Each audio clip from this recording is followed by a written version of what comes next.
Hello everybody, कैसे हैं आप सभी। आई होप आप सभी बढ़िया होंगे, लॉकडाउन में अपना जो घर पर होंगे, सुरक्षित होंगे।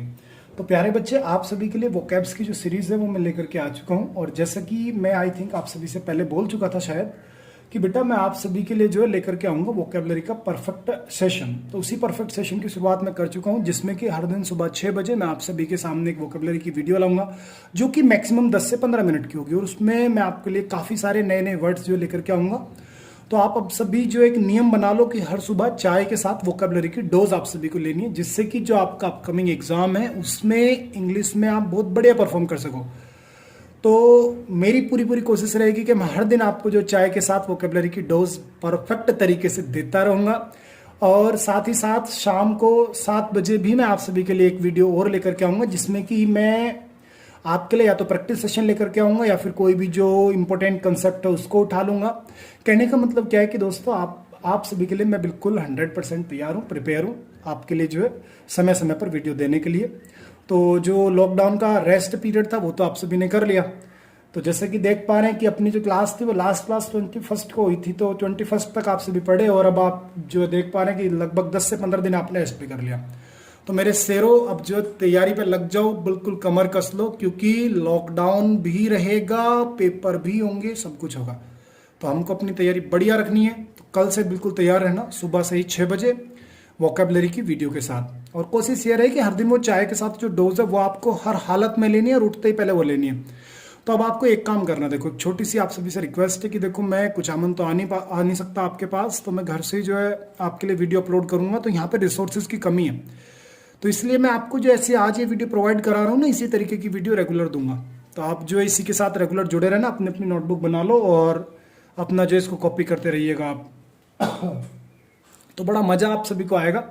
रिसोर्सेज कम है, लेकिन ऐसा नहीं है कि हम हार मान जाएंगे।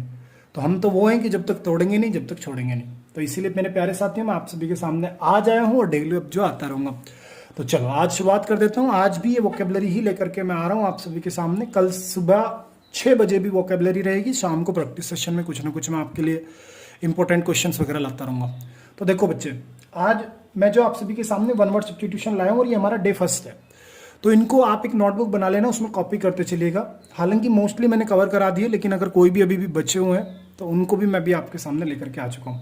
ठीक है मेरे शेरों, तैयार हो जाओ, शुरू कर रहा हूँ मैं। तो देखो आज का जो सबसे पहला आपका वर्ड है वो कह रहा है एक कलेक्शन ऑफ पोएम्स। मतलब कि जो आपकी कविताएं होती है, पोएम्स होती है, उनके कलेक्शन को हम क्या बोलते हैं? तो कलेक्शन ऑफ पोएम को हम क्या बोलते हैं? एंथोलॉजी। क्या बोलेंगे दोस्तों? एंथोलॉजी। और आप सभी जानते हैं एंथोलॉजी का मतलब क्या निकलेगा? आपका कविता संग्रह। क्या निकलेगा इसका मतलब? कविता संग्रह।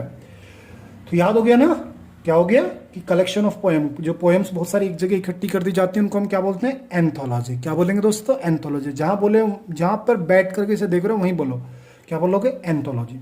सेकंड आ रहा है to be of an earlier date than. अब देखो ये बड़ा इंपॉर्टेंट अपने आप में वन वर्ड है। अब ये इंपॉर्टेंट क्यों है? क्योंकि इसकी लैंग्वेज थोड़ी सी अटपटी है। ये कह रहा है to be of an earlier date than, मतलब कि किसी भी तारीख से जो पहले की तारीख होती है उसको आप क्या बोलेंगे? तो उसको हम क्या बोलते हैं दोस्त? एंटीडेट। क्या बोलेंगे प्यारे बच्चे? एंटीडेट। जैसे कि ऐसे मान के चलिए कि आज हमारी तारीख कितनी है? 8।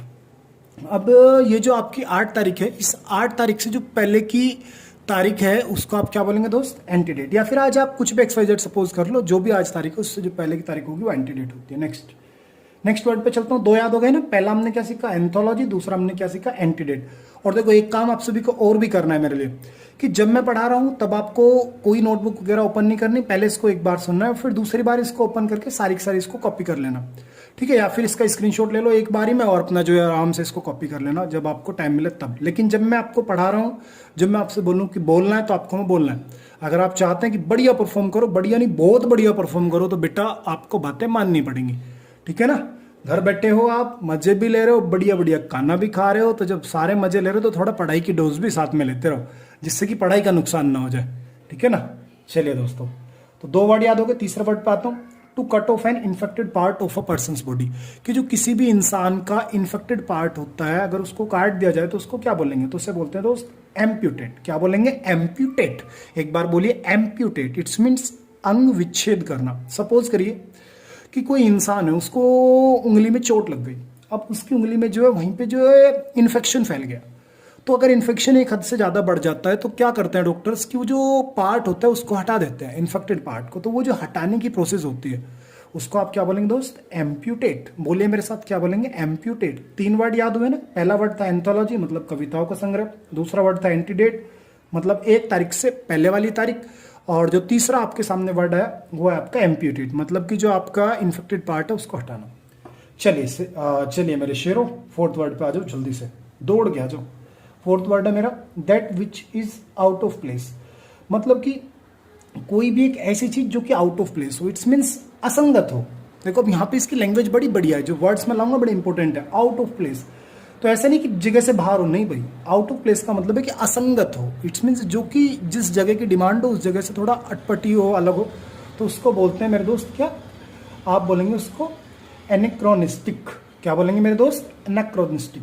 तो याद रहेगा ना, एनेक्रोनिस्टिक का मतलब हो गया कि असंगत एक तरीके से, जो कि जिस जगह पर आप हो उसके देखते हो बिल्कुल अलग हो। ऐसे समझो कि आप कहीं पे किसी की शोक सभा में गए, किसी इंसान का जो स्वर्गवास हो गया, आप वहां पे जाते हैं और आप वहां पे जींस और बड़े अच्छे बन ठन के और बड़ा फैशनी, मतलब फैशनेबल होकर जा रहे हैं, आप दुल्हे बन के जा रहे हो वहां पे, तो समझ रहे हो ना? तो दुल्हे राजा आपको, तो वहां पे क्या होगा भाई? बहिष्कार ही होना है। तो ऐसी कंडीशन जो होती है उसको बोलते हैं एनेक्रोनिस्टिक। क्लियर? नेक्स्ट, वांट और पुअरनेस ऑफ ब्लड, बहुत बहुत इंपॉर्टेंट है। अगर मैं इसको सीधा सीधा सा लिखता तो हर एक बच्चा इसका आंसर दे देता, लेकिन इसकी देखो लैंग्वेज बदल देगी। वांट और पुअरनेस ऑफ ब्लड, मतलब पुअरनेस, अब देखो पुअरनेस गरीबी नहीं होती यहाँ पे, पुअरनेस का मतलब कमी, कि खून की कमी या फिर खून की जब डॉक्टर्स डिमांड करते हैं वो वाली कंडीशन, तो उस कंडीशन को क्या बोलते हैं? एनीमिया।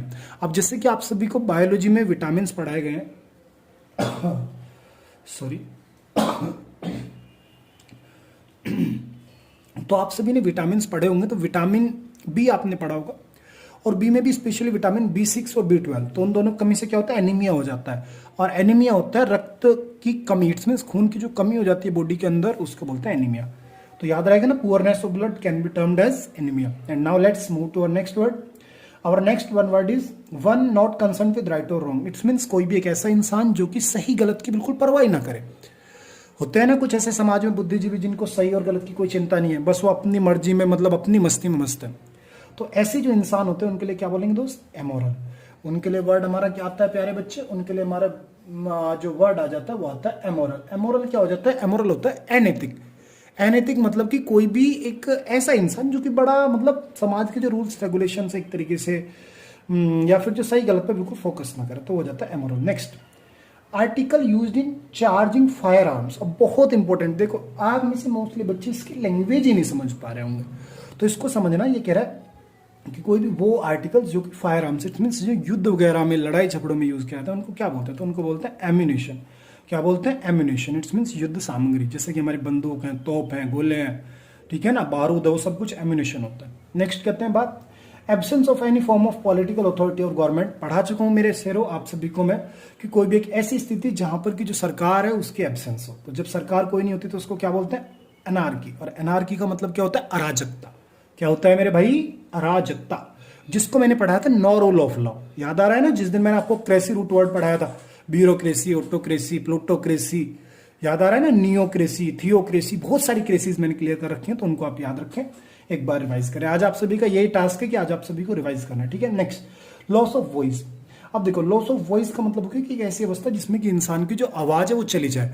तो जब इंसान की आवाज चली जाती है तो ऐसी स्थिति क्या बोलते हैं? एफोनिया। क्या बोलते हैं? एफोनिया। याद आ रहा है? अफेजिया, डिस्कैल्कुलिया, याद आ रहा है ना, सारी चीज पढ़ाई थी, तो वहीं से क्या आता है? एफोनिया। नेक्स्ट, कीपिंग ऑफ बीज। अब देखो ये बड़ा तगड़ा वर्ड आ गया भाई। ये वर्ड इंपॉर्टेंट क्यों है? क्योंकि देखो अगर यहाँ पे आ जाता कि रेयरिंग ऑफ बीज, तो आप में से अधिकतर बच्चे बता देते इसको एपीकल्चर, लेकिन देखो कीपिंग ऑफ बीज है कि मधुमक्खियों को रखना। अब एक बात तो, मधुमक्खी कोई रिश्तेदार थोड़ी है हमारी कि उनको बुलाओगे और उनको अपने पास रखेंगे कि साहब ये लो वो लो, नहीं भाई। मधुमक्खियों को हम रखते हैं जिससे कि हम उनकी मतलब एक तरीके से रेयरिंग कर सके, संवर्धन कर सकें और उनसे ज्यादा ज्यादा मैक्सिमम प्रॉफिट अर्न कर सकें। समझ रहे हैं? ज्यादा ज्यादा प्रॉफिट हम जो गेन कर सकें, तो इसी वजह से इसके लिए क्या वर्ड आएगा? एपीकल्चर। और याद आ रहा है एपीकल्चर, तो कल्चर मैंने पढ़ा रखा है, रूट वर्ड आप सभी को हॉर्टिकल्चर, एपीकल्चर और आपका पिस्की कल्चर, आर्बोरिकल्चर, सब याद आ रहे होंगे आपको। देखो नेक्स्ट आर्बोरिकल्चर ही आ गया, कल्टीवेशन ऑफ ट्रीज, मतलब जो पेड़ों की खेती करते हैं तो उसको क्या बोलते हैं? आर्बोरिकल्चर।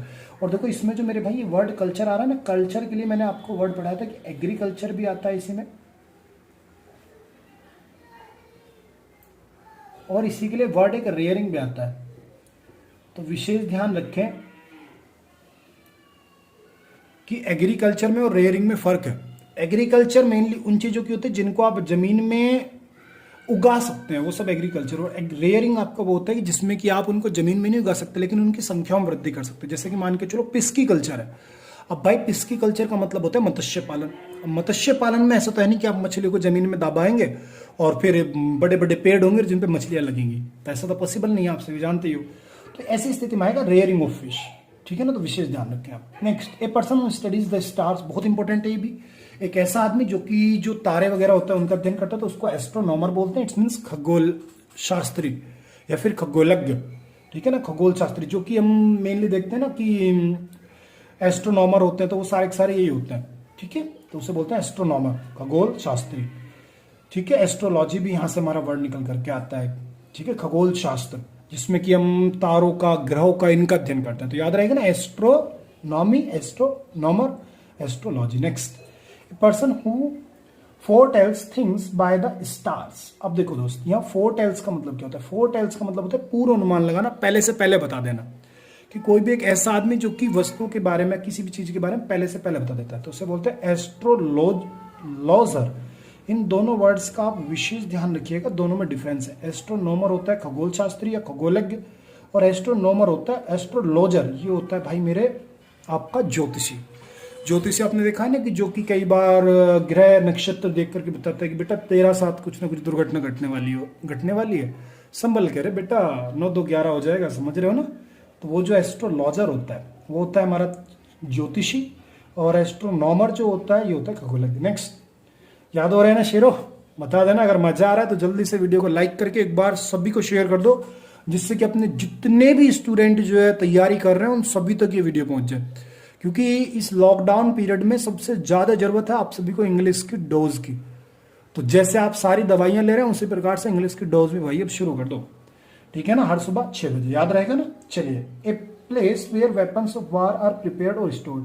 अब देखो इसमें जो वर्ड आ रहा है ना, स्टोर्ड, ये बड़ा इंपॉर्टेंट वर्ड आ रहा है कि एक ऐसी जगह जहां पर कि जो आपकी युद्ध की सामग्री होती है, अस्त्र शस्त्र होते हैं, उनको स्टोर किया जाता है। तो उसे क्या बोलते हैं दोस्त? उसे बोलते हैं अर्सनल। अर्सनल होता है एक तरीके से शास्त्रागार, जिसको हम क्या बोलते हैं दोस्त? शास्त्रागार, जहां पे हम सारे के सारे जो अस्त्र शस्त्र हैं उनको रखते हैं।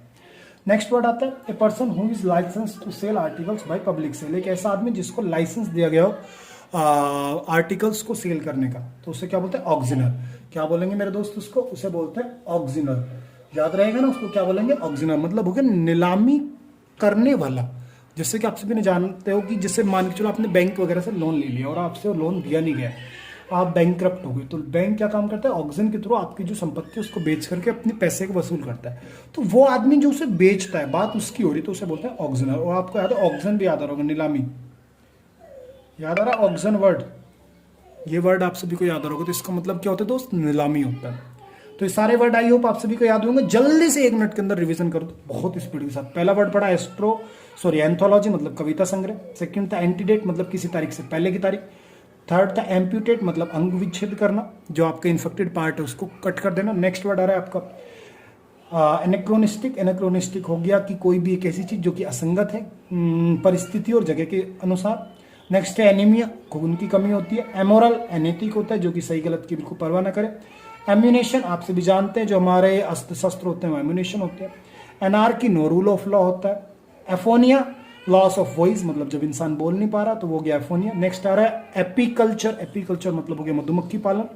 नेक्स्ट आ रहा है आपका आर्बोरिकल्चर, मतलब पेड़ों का खेती, कल्टीवेशन ऑफ ट्रीज। नेक्स्ट आ रहा है एस्ट्रोनॉमर। एस्ट्रोनॉमर होता है खगोल शास्त्री, और एस्ट्रोलॉजर होता है आपका ज्योतिषी, तांत्रिक। नेक्स्ट आ रहा है अर्सनल। अर्सनल हो गया कि वो जगह जहां पर आप जो सारे अस्त्र शस्त्र को स्टोर करते हैं। And the last word is auction. Auction हो गया कि जो इंसान, ऑक्शनर, जो कि इंसान नीलामी करवाता है।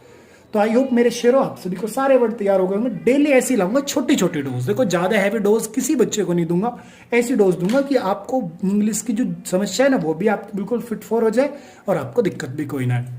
तो चलो मेरे शेरों, कल सुबह 6 बजे फिर मिलता हूं आप सभी से। रेगुलर आप जो मेहनत करो, एक भी बच्चा ऐसा ना रह जाए कि जो अपने से पढ़े और उसे इंग्लिश में कोई दिक्कत रहे, ठीक है ना मेरे शेरों। चलो तो मैं आप सभी से जो है कल मिलता हूं सुबह 6 बजे। Bye bye, take care, stay home, stay safe.